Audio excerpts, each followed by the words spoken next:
Hello, I'm Debbie Bell-Hosking here in the EBA Day TV studio in Dublin.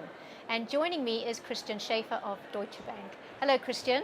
Hello Debbie, good to see you. How are you? Very well, and you too. Thank you very much. We're chatting about making the most out of PSD2. Deadline is January 2018. Do you think the banks will be ready? Absolutely. If you look into PSD2, it has basically two main delivery dates.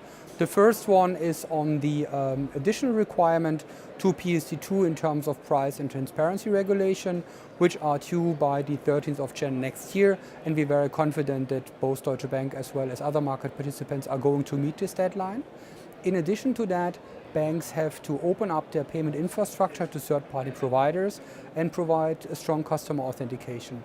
The delivery date there is a bit later, and that is due to a delegated act where the European Commission has tasked the European Banking Authority to deliver technical standards which are currently in its finalization stage, and therefore banks have a bit more time to deliver against those requirements. Talking about delivering, what obstacles and considerations do you think banks need to overcome? At the moment, there is a little bit of uncertainty in the market, how the directive is going to be transposed into national law. As of today, only Germany has finalized the transposition. The other member states are in the process doing so. So there might be a bit of uncertainty how the final law will look like. And then secondly, these technical standards and guidelines, those delegated acts need to be finalized by the EBA in the months to come. And that may also introduce a certain level of uncertainty for banks in their final delivery. But monitoring the market and staying in touch with other banks, as well as banking associations and regulators, will help them to get the clarity required. Now, what about those banks that aren't ready? What do you think they need to do to become compliant in the time that they do have remaining? I think it requires focus. I think banks that are still in the process to set up their project should speed fast this process, make sure they have their projects in place in terms of what are the specific change requirements for Jan.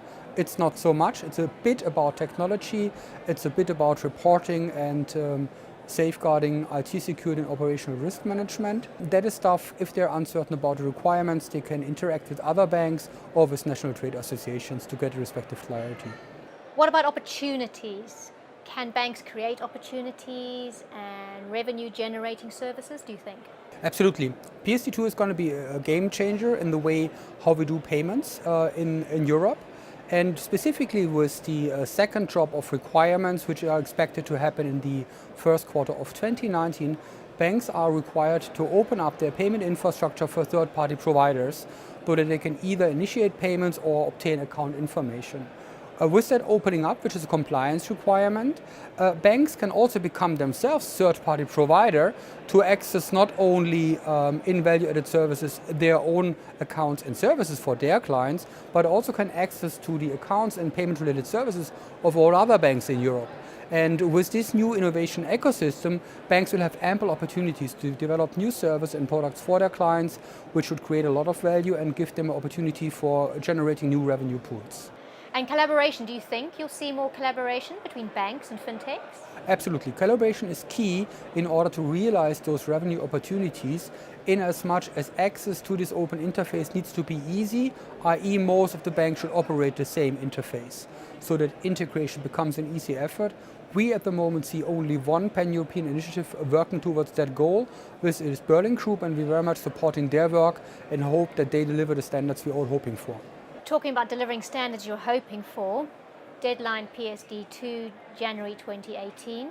When that passes, do you think that'll be the end of PSD2 or just the beginning? I think it's going to be just the beginning. As with the internet, when it was new, use cases for the internet have been very limited. People were thinking about emails and alike as a possible use case for the internet, and see what's going to happen in the internet today. Things you haven't been able to think of 10, 20 years ago. And the same is going to happen with the PSD2 API interface and others. There's going to be a whole set of services going to emerge going forward, which we can't imagine at the moment. Christian, thank you so much for joining us here in Dublin. Thank you very much, Debbie. Enjoy the rest of the conference. Thank you, and you. And thank you for watching.